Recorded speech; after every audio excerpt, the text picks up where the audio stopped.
Miren ustedes, lo que tienen aquí es el conjunto digitalizado de personas jurídicas del municipio del Prat. ¿Cuáles son las personas jurídicas? Son todo lo que está organizado, las actividades económicas, las organizaciones no gubernamentales, las instituciones, los equipamientos, todo lo que está organizado. Piensen que ustedes el mayor tiempo de vigilia durante el día lo supeditan a los objetivos de esas organizaciones. Sin duda, ustedes se acomodan. ¿Cuántos funcionarios hay aquí de la Secretaría? Pues trabajan para la Secretaría y para los objetivos de la Secretaría. El que trabaje en una organización no gubernamental trabaja para esos objetivos. Si uno además es miembro de un grupo ecologista, además de trabajar en un determinado lugar, cuando pasa al grupo ecologista, se acomoda a los objetivos de ese grupo y trabaja para ello. Pero es que si viéramos, la mayor parte de nuestro tiempo está supeditado a esos objetivos de las organizaciones.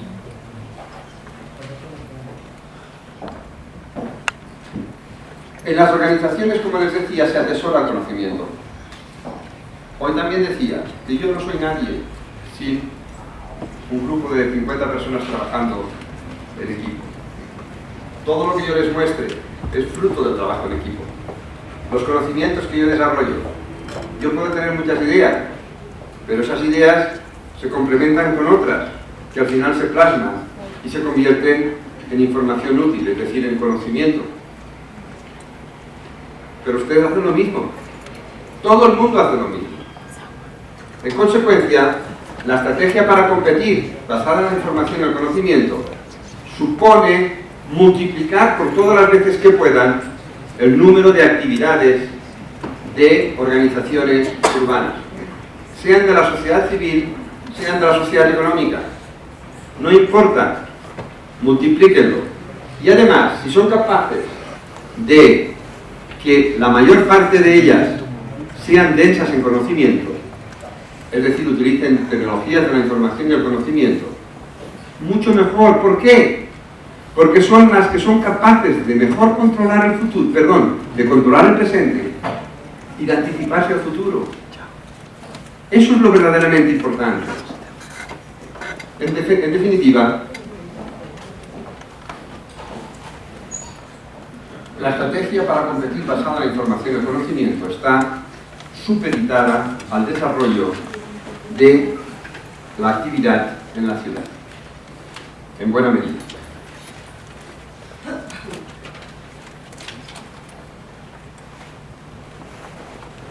Un segundo. ¿No ha escogido nadie? Sí, no he escogido a nadie. Voy a escoger unas cuantas.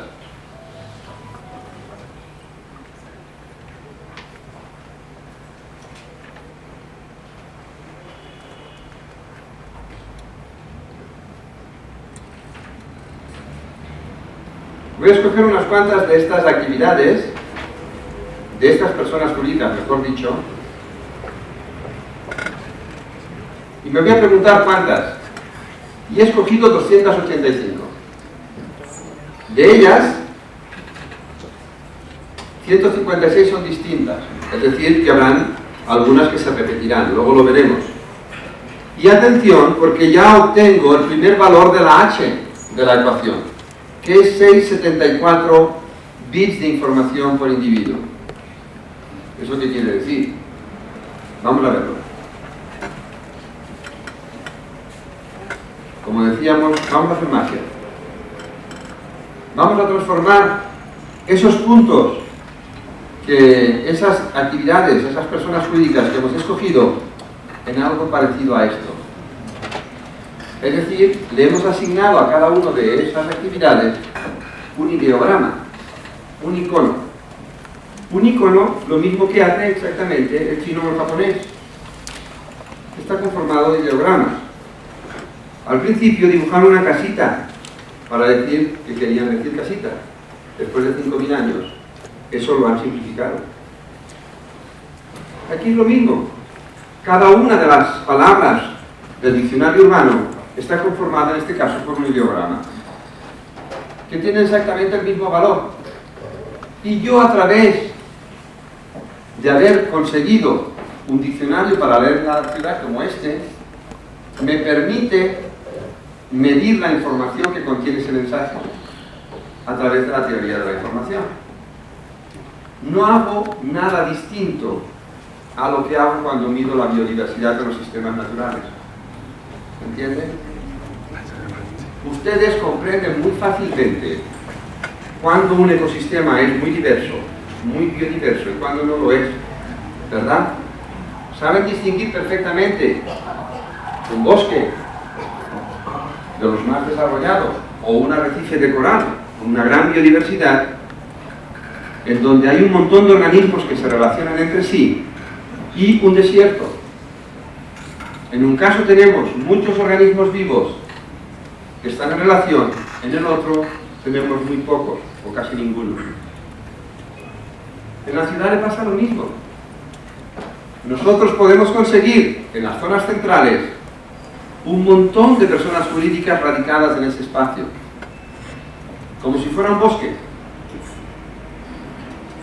Y en cambio, cuando ustedes se van a una urbanización de esas dispersas, de unifamiliares, ¿qué actividades encuentran?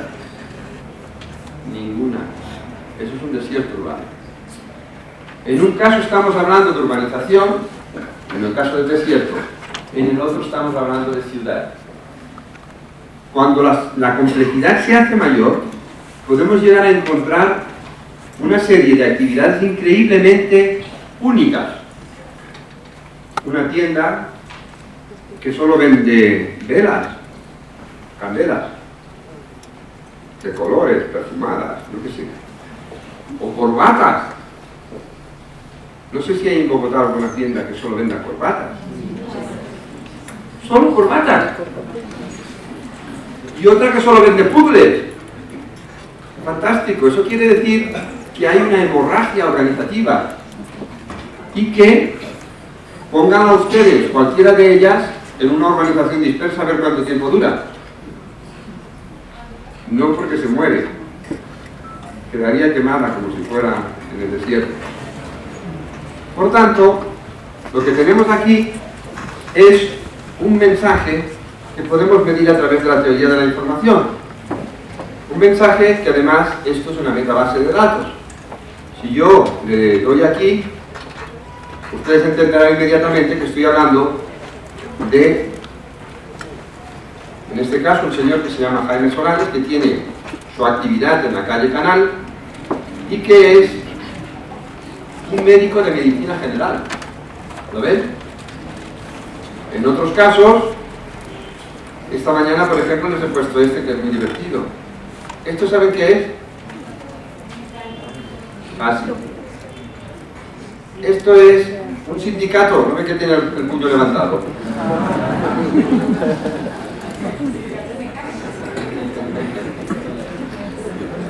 Sindicato de la metalurgia.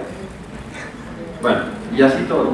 Es decir, que podríamos ir desgranando cada uno de los elementos de ese lenguaje. Hemos creado ese diccionario con 2.500 palabras, que están basadas en el Código Europeo de Actividades Europeas, de actividad económica, pero que alarga además la actividad. Nosotros además tenemos un diccionario mayor que ese código, porque nos hemos convertido como los naturalistas, vamos buscando las nuevas actividades que aparecen dentro de la ciudad. Y nos quedamos sorprendidos, porque van apareciendo nuevos. Ahora, por ejemplo, he encontrado un comercio que solo vende bicicletas eléctricas. No lo había visto nunca, fantástico. Seguramente aquí también lo hay. Solo eléctricas, ¿eh? Perfecto. ¿Eso qué quiere decir? Que hay mucha diversidad, ¿comprenden? Bien. Si nosotros nos preguntamos qué es lo que predomina en la selección que yo he hecho, pues miren, lo que predomina en este caso es 11 actividades de tejidos, de ropa, 4 bares, 3 de actividades de la construcción, 3 de impresión, 3 colegios, etcétera, etcétera. Y si esto lo llevamos al territorio, nos encontramos con esto.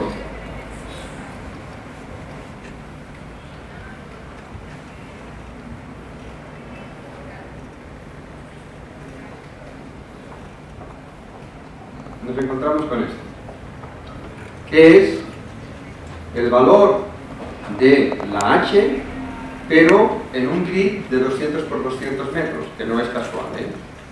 Estos 200 por 200 metros nos dicen en cada caso, en el territorio, cuál es el valor de la diversidad que obtenemos, de la H, el nivel de organización que hemos conseguido. Para que tengan una comparativa con Barcelona, el 3% está en azul. En Barcelona el 34% está en azul del territorio. Y si vamos a las partes centrales de la ciudad de Barcelona, que son bastante más grandes que todo el territorio del Prat, el 87% del territorio está por encima de 6, en el ensanche. Esto tiene una serie de repercusiones fantásticas. Si lo analizáramos en Bogotá, seguramente nos encontraríamos con centros distintos. Seguramente. Pero deberíamos de ver cuál es el tamaño de cada uno de ellos. Y podríamos apreciar también el grado de control que tienen sus territorios respecto a otros territorios. En el caso de Barcelona, el ensanche es un lugar que extiende sus tentáculos de control de territorios inmensos, que van bastante más allá de lo que es Cataluña. ¿Entienden? Pero la City londinense o Manhattan, Nueva York, todavía tienen tentáculos mayores. ¿Comprenden? Y Bogotá también tiene territorios inmensos que controlan. Y las partes en donde hay mayor complejidad son las que mayor control tienen sobre esos territorios.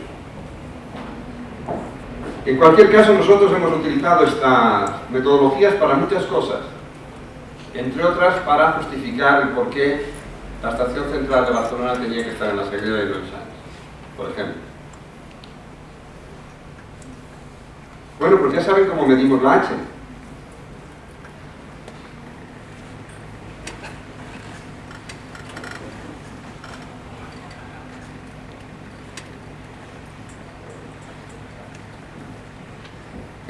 Esa función, esa ecuación tan chiquitita, tiene una serie de repercusiones tremendas y por tanto por eso tiene ese valor indicador, restrictor, y supone todas estas cosas.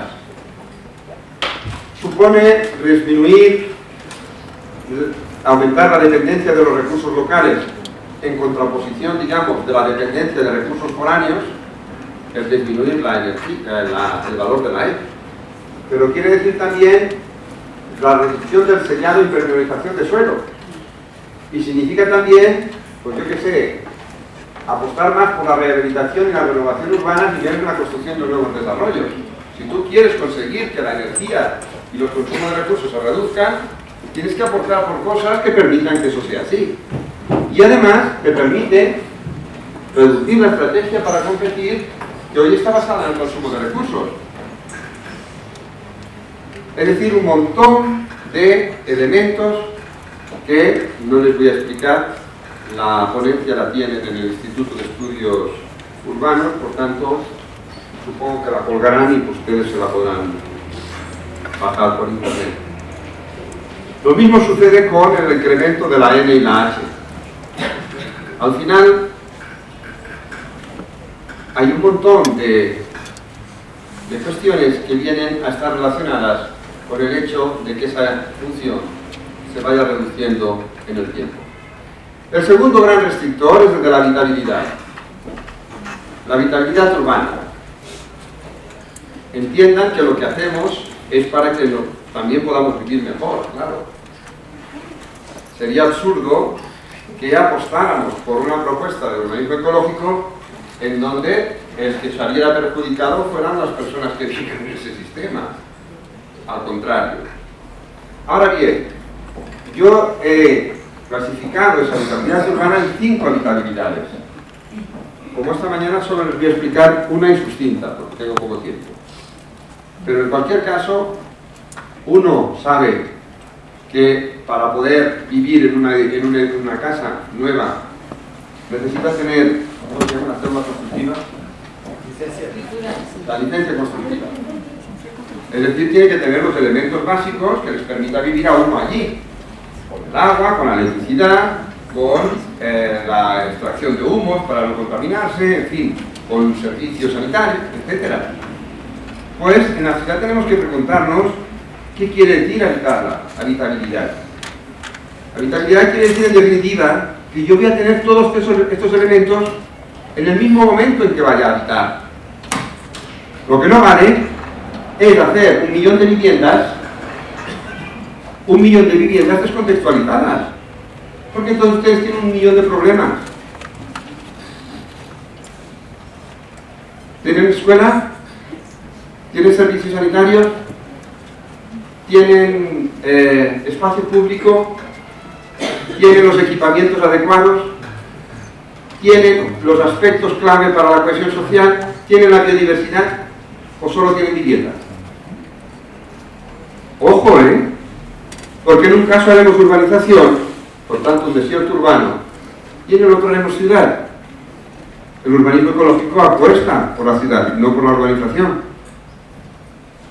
Si ustedes hacen el desarrollo de viviendas a mogollón, a montones, sin ese contexto, sin hacer ciudad, conseguirán hacer guetos, porque no tendrán actividades. Y lo más preocupante para mí, porque lo hemos analizado en un montón de tejidos urbanos de estas características, es que se niega la posibilidad de crecer individual y colectivamente a los que habiten en ese lugar. Aunque parezca mentira.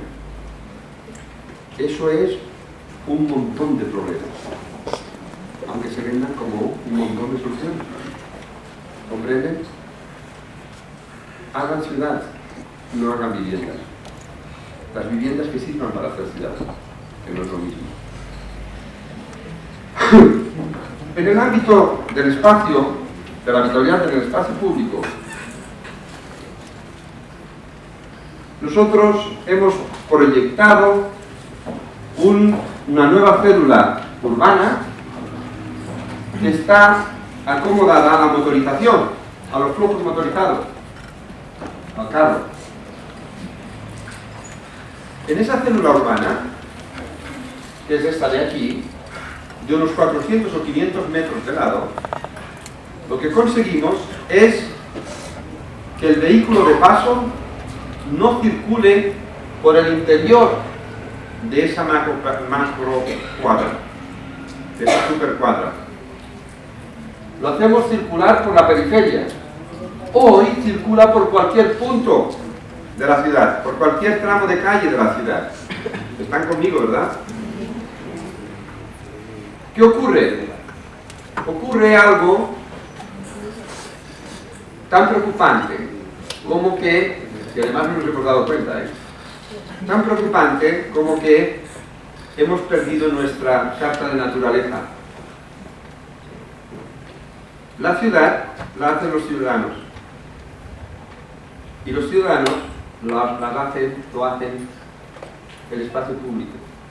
Donde no hay espacio público no hay ciudadanos. El espacio público, como digo, es la casa de todos. Es el lugar de encuentro. Es el lugar donde se desarrolla la política. Es el lugar en donde se da cita todo lo que es urbano. El espacio público, sin restricciones, es el que nos permite a nosotros calificarnos de ciudadanos.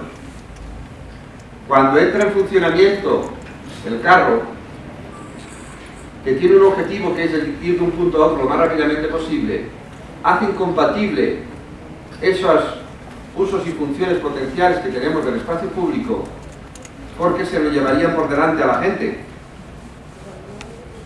Y el objetivo, el derecho de paso que se le da al vehículo a partir de ese momento, es el más importante que existe en la ciudad. No hay ninguno más importante. Es más, en buena medida la política está dedicada para garantizar ese derecho de paso. Y si no, piénsenlo. Salgamos a la calle y paremos esa calle, a ver qué pasa. ¿Cuánto dura? ¿Es así? O que salgan nuestros chiquillos a jugar al balón, en medio de la calle. Vamos a suponer que es un derecho, ¿no? Que jueguen. Pues no es un derecho que supere al del derecho de paso. Y tantos otros. En consecuencia, lo que tenemos que hacer, entiendo yo, es una propuesta radical. Radical entendida en ir a las raíces, que en este caso es devolverle la carta de naturaleza al ciudadano, que nunca debió de perderla. Lo que nos hicieron fue que nos relegaron a las veredas, y a partir de ese momento dejamos de ser ciudadanos para convertirnos en peatones, es decir, en un modo de transporte, pero no en ciudadanos. Y en esta ciudad, en muchos lugares de la misma, ni siquiera somos peatones, a riesgo de que nos maten. ¿Entiendes? Porque el carro es el señoreado de la ciudad, es el que manda. La solución que yo propongo es una solución muy simple, que además se acomoda también al propio carro. Yo no detesto el carro, me parece un artefacto fantástico, me parece un artefacto que además es el que más investigación se ha desarrollado como artefacto, nunca. Es increíble, pero en su justa medida. ¿La propuesta cuál es? Generar unas células de 400-500 metros de lado, que no es casual que sean de este tamaño, de 400-500 metros de lado, que me permita liberar el interior de los mismos. Si esto ustedes lo hacen en Bogotá, lo que conseguirán es liberar el 70% del espacio en la ciudad. ¿Aquí quién cabe? Caben todos menos el vehículo de paso. Cabe el residente que va a su aparcadero, cabe la carga y descarga a horas determinadas, caben las emergencias, caben los servicios. ¿La carga y descarga cuándo? Cuando los chiquillos estén en el colegio, que no molesten. Salen los chiquillos del colegio y no tiene que haber nada en la calle. Generamos un espacio habitable 100%. La velocidad de los que pasan aquí, los que pasan por aquí dentro, 10 km por hora. Son zonas de 10 km por hora. Porque se acomodan al que va más lento, que es el que va bien. Eso se confunde como zonas peatonales. De hecho lo son. Pero aquí se puede desarrollar la fiesta, el intercambio económico, el juego de los niños. Todo lo que la ciudad nos ofrece. Y nos permite, como digo, devolvernos nuestra carta de naturaleza. El vehículo, por otra parte, también gana el de paso. Porque yo tengo, en este caso, un semáforo aquí, otro semáforo aquí, otro semáforo aquí, otro semáforo aquí. Tengo un giro aquí, otro giro aquí. Con lo cual tengo 1, 2, 3, 4, 5 elementos de fricción. En cambio yo aquí tengo un semáforo aquí, tengo otro aquí. Con lo cual la onda verde semafórica la puedo hacer mucho más eficiente. Y por otra parte, no dejo girar por aquí ni por aquí. Con lo cual restringo la fricción que supone, pues yo que sé, que un coche que esté aquí y quiera girar aquí. Por aquí están pasando los peatones en este momento. Con lo cual, seguramente, se genera aquí un trancón, como dicen ustedes. Una congestión porque no podrá pasar y el que va detrás va a tener que pararse del mismo modo. Por tanto, el sistema es más eficiente también para los vehículos de paso. Además, la distancia de 400-500 metros nos proporciona una flexibilidad similar a la que nos proporciona la manzana de 100 metros, de 100 por 100 metros, por ejemplo. Esto estuvo ideado para los peatones y estuvo ideado para multiplicar el número de actividades que se daban cita en la ciudad. Como decíamos, esto tiene un frente de fachada, una superficie muy grande para poder intercambiar económicamente los servicios o lo que sea necesario. Imagínense que solo tuviéramos actividad porque esto no existiera y tuviéramos un mazacote de 400 por 400 metros. El frente de fachada que tendríamos sería infinitamente menor que el que tenemos aquí. ¿Comprenden? Como decíamos esta mañana, es como el intestino. El intestino, si ustedes lo estiran, tiene varios metros cuadrados de ancho. Ahora, está replegado, como lo está, digamos, los frentes de fachada. Por tanto, necesitamos manzanas y necesitamos supermanzanas, que es una nueva célula básica funcional. El transporte público pasaría, naturalmente, por las vías básicas, no por el interior, porque si no lo penalizaríamos. Bien, seguimos. ¿Cuál es el modelo urbano que mejor se acomoda al urbanismo ecológico? El modelo urbano que mejor se acomoda es el de la ciudad compacta. Aquí ustedes tienen áreas compactas, ¿verdad? Pero monofuncionales. Tienen los distintos clústeres de la reparación de automóviles y los distintos clústeres que ustedes tienen en las distintas partes de la ciudad. Ese es un modelo que de alguna manera está ligado al modelo funcionalista tendencial que suele haber, digamos, ahora mismo en las ciudades. Un modelo que separa las funciones, que hace que la residencia esté en un lado, la universidad en otro, las grandes superficies para comprar en otro, etcétera, etcétera. Y luego tenemos que unirlo con esas vías tremendas que nos permiten conectar lo que previamente hemos separado. Una locura. Eso tiene, como pueden imaginarse, eso es insostenible. ¿Por qué? Porque el consumo de recursos para mantener este modelo es brutal. Necesito ingentes cantidades de materiales, de minerales, de leña, de agua, de energía, que las voy a transformar en forma de casitas unifamiliares, en coches o en infraestructuras para montar este modelo. Cada uno de los modelos que le acompañan, como sea de la movilidad o de la edificación, pues claro está, tiene un impacto contaminante proporcional al desarrollo de cada una de sus partes. Como decíamos esta mañana, en Los Ángeles el 80% de los viajes se hacen en automóvil. Es más, no se les ocurra a ustedes andar en Los Ángeles, porque seguramente los parará la policía. ¿Usted dónde va? ¿Qué hace usted aquí? ¿O no? Eso es así. Es el modelo extremo. En el otro tenemos, por tanto, lo que quiero decir es que el flujo de recursos que se necesitan para mantener esto es ingente. Y más ingente es en la medida en que el modelo se va ensanchando. La propuesta de ampliar la ciudad de Bogotá, yo creo que está muy bien pensado en pensar hacia adentro, en redensificar áreas que ahora mismo son muy débiles, muy poco densas, que pueden permitir tranquilamente un crecimiento durante muchos años. Es más, yo les propongo que crezcan en la medida de la cantidad de escombros, que son un montón, 18 millones de toneladas, creo yo.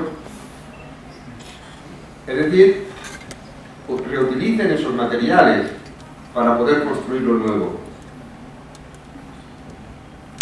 Con esa idea de autosuficiencia. Ahora bien, esto supone, como les digo, un proceso insostenible, pero también a la contaminación, porque cada uno de estos modelos tiene que ver con la emisión de contaminantes fruto de un consumo de energía cada vez mayor. En la medida en que va creciendo, el número de vehículos que circulan es cada vez mayor. Por tanto, el consumo de energía también. Y por tanto, las emisiones de gases de efecto invernadero y la contaminación de distinta naturaleza también. Por tanto, el impacto es mayor. Y hemos dicho que la sostenibilidad sobre todo se asienta en consumir menos y en impactar contaminantes con polución cada vez menor. Y en este caso será lo contrario. En cambio, el modelo compacto, como pueden ustedes apreciar, tiene unos flujos mucho menores. La energía que yo necesito en una casa unifamiliar y la energía que necesito en un apartamento de un edificio plurifamiliar es 2 o 3 veces menor en el caso del plurifamiliar. Lo mismo sucede con los vehículos, con el modelo de transporte. En Barcelona, decimos esta mañana, el 19% de los viajes que hacen los residentes de Barcelona en coche, del total de viajes que hacen los barceloneses cada día para acceder a sus lugares de trabajo, estudio, etc., solo el 19% es en vehículo privado. No es el 80, es el 19. Es fantástico. Por tanto, el consumo de energía que yo tengo en este sentido es mucho menor que este otro. Y las emisiones contaminantes también son mucho menores. El vivir en una casa unifamiliar puede suponer 2 o 3 veces el consumo de energía del vivir en un apartamento. Los materiales le pasa lo mismo, o incluso más, y el agua lo mismo. En definitiva, el modelo que mejor se ajusta para desarrollar el urbanismo ecológico es la ciudad compacta. Ojo, la ciudad compacta, estos son otros modelos metabólicos que van en la misma línea, pero no tengo tiempo de explicar.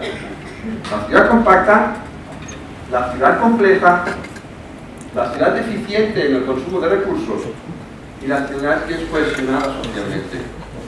Esos son los 4 ejes del modelo que nosotros hemos ensayado por activa y por pasiva en un montón de tejidos y de ciudades. Es fantástico. Ahora bien, cada uno de estos ejes luego tiene unos ámbitos que le llenan de contenido. Porque la funcionalidad y la capacidad pues tiene que ver con la movilidad, con el espacio público, con la ocupación del suelo. El de la organización urbana tiene que ver pues con la biodiversidad y con la H, con la medida de la complejidad. En el caso de la eficiencia lo que buscamos es la máxima autosuficiencia energética con recursos renovables y la máxima autosuficiencia hídrica con recursos locales y la máxima autosuficiencia de materiales con recursos o locales o bien reutilizados y reciclados y reutilizados, depende del caso. ¿Me entienden?